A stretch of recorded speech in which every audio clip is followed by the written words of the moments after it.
Heat feels different when you are a child. She doesn't remember sweating during long summer days.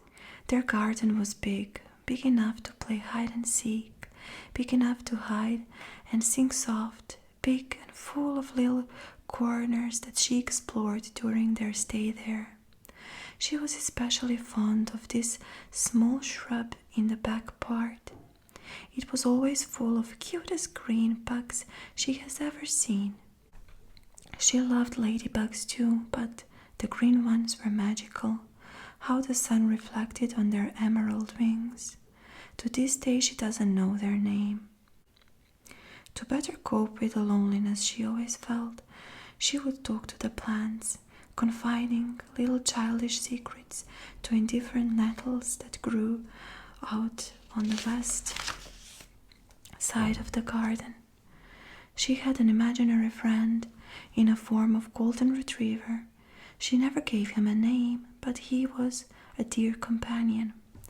Bugs, nettles, and golden retriever, picking cherries from the tree, eating them right there and then, investigating strange composition of amber, trying a bubble gum for the first time, strawberry flavor. Lilac was her favorite word, and she would say it over and over again because she liked how it sounded.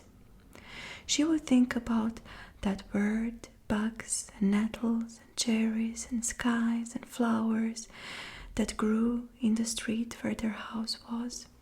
"It's gonna be our little secret, okay?" he says.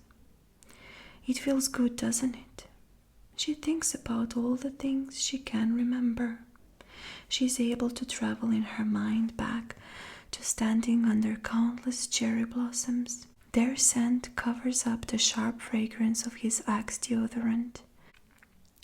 His eyes have a strange glow to them, and it reminds her of the stars she can see from the garden at night when crickets go crazy and fill the night air with songs.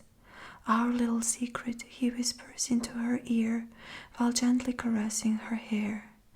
She is as light as a feather when he lifts her up. "Put your legs like this," he says. She listens.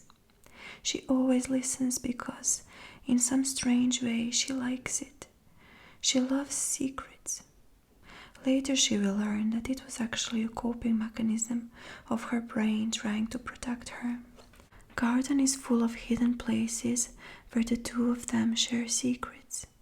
She always listens when he says, even when he pulls the strand of her hair, when he bangs her head on the ceiling of a tool shed. She doesn't say a word. Through the years she keeps the little secret. She was in love and she wanted it, she thinks. "You were a victim," says the psychologist while she sits facing her. Her hands are resting peacefully in her lap while the woman watches her with sad eyes. She doesn't blink. "No," she says calmly. There is a sense of pride in her. "No," she repeats as she gets up from the chair and never comes back.